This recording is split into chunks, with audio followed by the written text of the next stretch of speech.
Halo, Assalamualaikum warahmatullahi wabarakatuh. Sampurasun. Kisah Tanah Jawa Menjawab Tanya adalah salah satu konten dari kami untuk menjawab pertanyaan yang diajukan langsung oleh kawan-kawan Javanika. Semoga jawaban dari kami dapat memberikan manfaat untuk kita semua. Terima kasih atas dukungan yang telah diberikan dan terus mendukung kami dengan subscribe, like, share, dan juga nyalakan lonceng notifikasi. Dan jangan lupa untuk follow akun sosial media Kisah Tanah Jawa yang lainnya agar tidak ketinggalan updatean mengenai kegiatan-kegiatan kami. Selamat menyaksikan. Wassalamualaikum warahmatullahi wabarakatuh. Halo Sobat Javanika dimanapun kalian berada. Assalamualaikum warahmatullahi wabarakatuh. Salam rahayu, rahayu, rahayu. Sampurasun. Rampes. Kembali lagi di konten seperti biasa nih. Kalau misalnya udah sama saya, bareng sama Om Hao mau nanya-nanya nih Om. Iya. Di Menjawab Tanya edisi Agustus bulan ini Om. Ini temanya bebas. Karena banyak pertanyaan-pertanyaan yang masuk ke DM kita tuh random banget Om. Jadi nggak kita temain. Langsung aja Om ke pertanyaan yang pertama. Ini Bismillah. yang nanya dari PIB2, PIP2. Kalau boleh ingin bertanya, apa yang harus dilakukan supaya ketika kita nonton channel KTJ di YouTube maupun IG atau membaca buku-buku KTJ, sosok yang sedang dibicarakan tidak datang ke tempat kita matur nuwun. Nah, itu Om. Iya, ini sebenarnya yang datang itu belum tentu sosok yang dimaksud. Jadi bisa seperti menjiplak ya, atau sosok yang astral yang ada di sekitar kita itu mendengar di sini itu saat kita membaca pasti kan terset Ya, di di pikiran, di ya. mindset ya, kemudian itu menjadi seperti sugesti. Sebenarnya caranya itu simple, kita menganggap ini seperti hiburan dulu Mas, umum gitu ya, dalam artian tidak kemudian terfokus dengan sosok. Misal kita membahas pocong gundul gitu, nggak seperti itu. Jadi diumumkan aja, umum gitu, dalam artian umum. Jangan benar-benar digambarkan dalam pikiran terus Iya. dibayangin banget gitu. Karena ya banyak kan Om, kayak yang banyak itu juga yang nanyain itu kayak buku Jagat Lelembut Iya. itu kan banyak banget sosok. Iya benar. Jadi yang baca buku itu tuh bener-bener, apalagi ada di buku kita kan ada ilustrasinya. Iya. Itu belum tentu sosok yang ada di dalam buku itu, jadi bisa aja sosok yang ada di sekitarnya. Iya, yang kemudian sosok itu menyamar gitu ya di sekitaran kita. Lantas kalaupun nanti tersugesti, karena biasanya untuk menghindari itu ini tuh sulit gitu. Jadi ada baiknya kalau yang muslim kemudian ambil air wudhu. Ambil air wudhu ya. Terus minum air putih dan kalau merasa berat ataupun sekitarnya itu kemudian berubah menjadi suasananya terlalu dingin dalam artian bukan dingin cuaca AC atau apa ya, panas, itu mending dihentikan dulu. Jadi harus break, nggak nerusin gitu dulu. Itu memang salah satu termasuk ke kita ya, ke saya juga seperti itu. Jadi kalau sudah merasa pusing dihentikan. Break dulu, minum dulu. air putih dulu. Iya, atau ambil air wudhu. Itu sama juga kalau misalnya nonton YouTube juga kayak gitu. Iya, semuanya sama. Jadi kalau kita nonton YouTube itu sebenarnya kan sudah ada perbedaan waktu ya antara waktu pengambilan gambar dengan menyaksikan gitu. Tetapi kan di sini sebenarnya kalau kita lihat layar ya, entah itu dari televisi, dari HP ataupun dari laptop, itu sebenarnya juga menjadi gerbang antar dimensi sama. Sehingga sosok yang kita pikirkan itu kemudian bisa datang atau justru yang di sekitarnya ikut nonton, kemudian menyerupakan diri.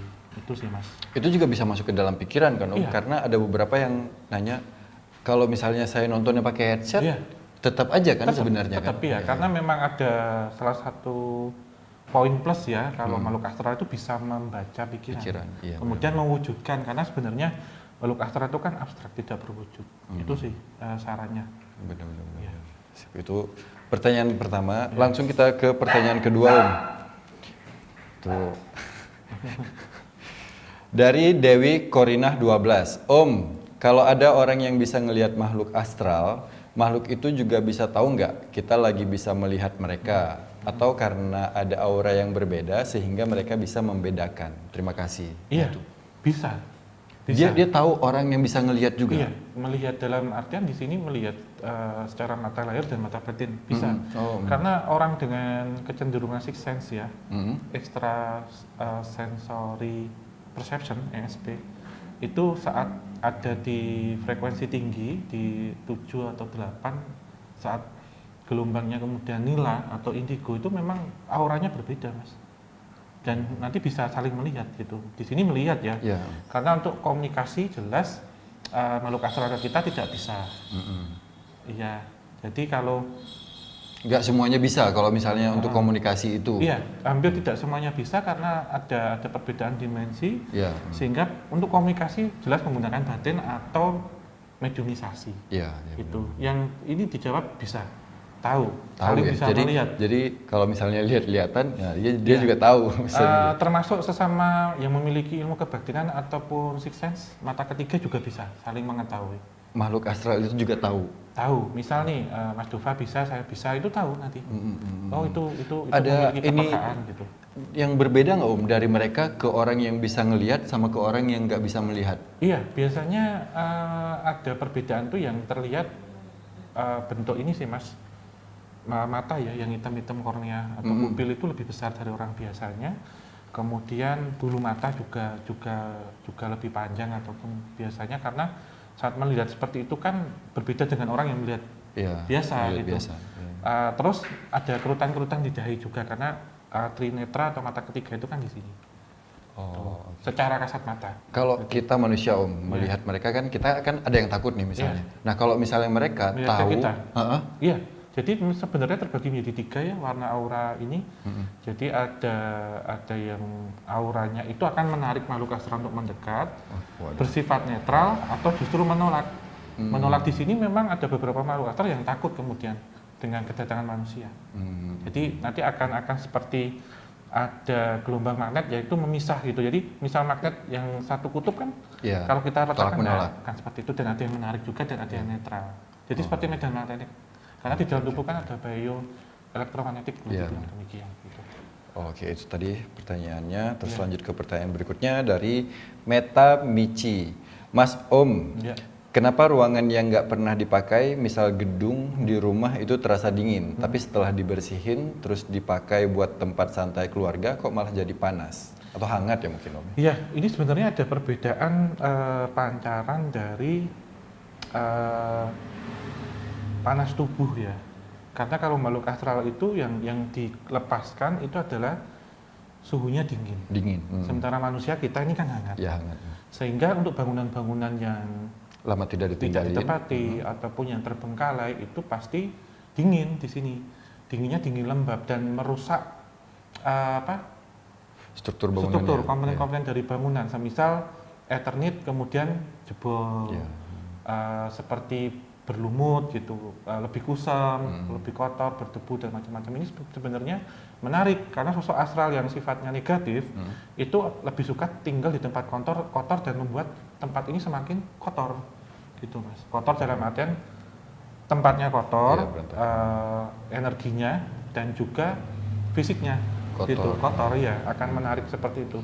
Lantas setelah dibersihkan di langkah pertama biasanya kan akan dibuka semua elemen-elemen bukaan, ya berupa pintu ataupun jendela.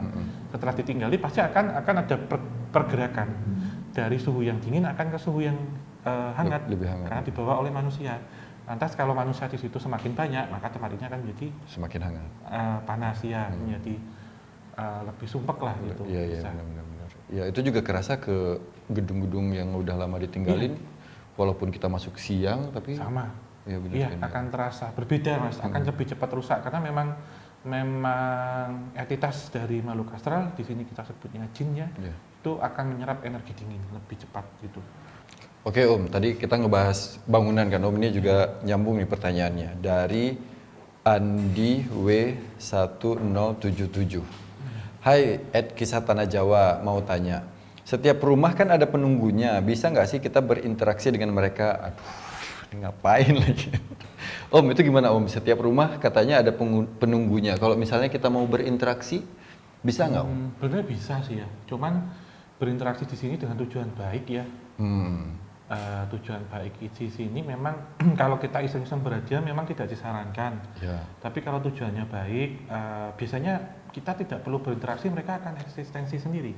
Menunjukkan eksistensinya. Apalagi menempati tempat-tempat yang lama tidak dihuni, tempat-tempat baru. Semisal paling gampang ini masuk ke alam bawah sadar, masuk ke alam mimpi contohnya. Kemudian ada suara-suara bunyi tertentu gitu. Pas malam gitu. Tapi ini kita ambil dari sudut orang awam. Kalau yang memiliki sixth sense atau kepekaan ya berbeda cerita ya.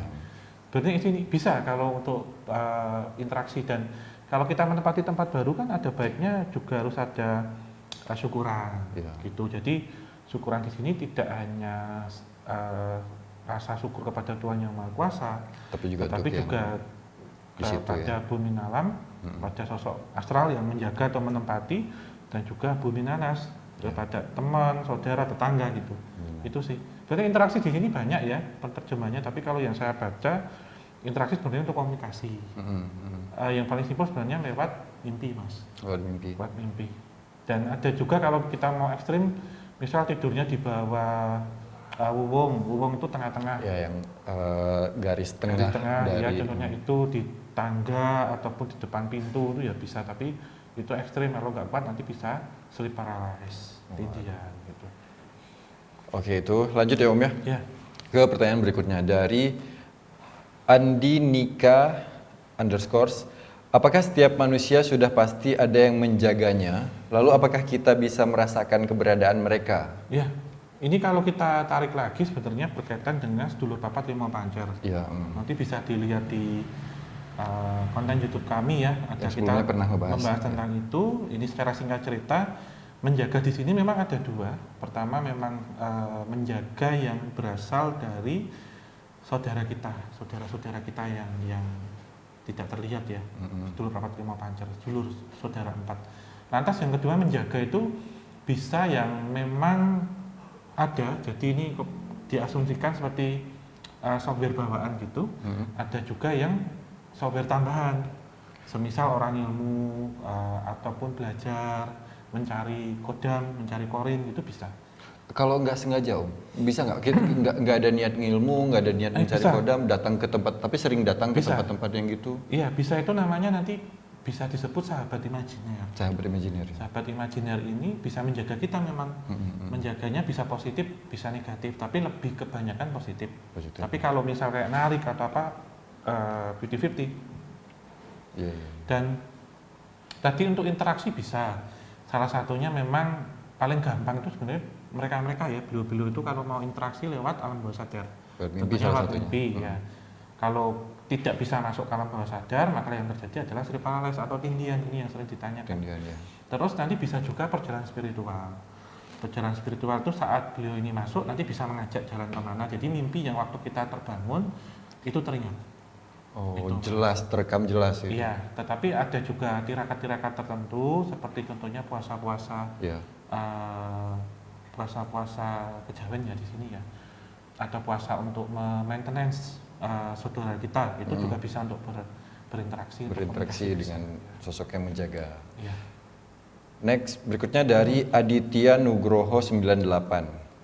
Sampai batas mana jin bisa masuk tubuh manusia? Apakah sampai sendi-sendi dan tulang sumsum? Nah, ini Om juga beberapa kali sudah omongin. Sampai sendi-sendi, bahkan tulang sumsum atau tulang belakang. Iya, sumsum tulang belakang, dan yang paling kecil sebenarnya bisa masuk sampai ke sel darah merah kita. Yang paling kecil itu. Itu mengendalikan apa Om? Beda-beda nggak pengendaliannya terhadap tubuh kita? Iya, pasti beda-beda karena sifat-sifat jinnya kan ada macam-macam ya di sini ya. Ada jin kaurin, ada jin kodam, ada jin ifrit, macam-macam gitu sifat-sifatnya. Ini memang kalau dibedah itu akan panjang, tetapi kalau sudah masuk ke darah itu justru nanti bisa mempengaruhi sifat-sifat kita. Jadi sifat-sifat negatif sebenarnya kalau sudah masuk, karena jin yang bersifat positif itu tidak akan merasuk sampai ke dalam tubuh sampai dalam. Berarti merasuk ke sifat-sifat kita, maksudnya jadi pemarah ya, seperti itu bisa jadi karena itu. Jadi pemarah, malas, kemudian suka apa ya, uring-uringan dalam artian pemikirannya terus kemudian nggak jalan, emosi ya emosian gitu. Yang paling parah Om, sorry. Iya, yang paling parah bisa ke tulang sumsum? Ini sih Mas, gangguan kayak bisa mudah atau gampang kerasukan di jam-jam tertentu. Jadi tiba-tiba kemudian kesurupan dan kerasukan gitu. Nggak mediumisasi tapi kerasukan bisa. Jadi dirinya kemudian dikendalikan. Nah, ini memang ada cara-cara seperti harus ada tirakat ya, untuk mengendalikan ini yang jelas, seperti puasa, melek malam, topo-topo ya, atau semedi, meditasi. Terus kemudian banyak berdoa, lantas juga ada ruwatan, bersih diri, dan juga ada yang diruqyah gitu Mas. Ya. Tapi ya pesan juga kalau diruqyah memang harus mencari praktisi yang tepat. Ya, karena kalau tidak tepat tidak hanya yang sosok mengganggu itu astral, yang mengganggu.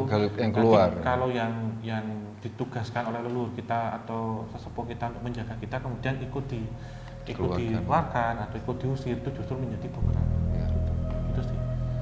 Sejatinya sebenarnya semua ilmu itu putih, Mas. Oke.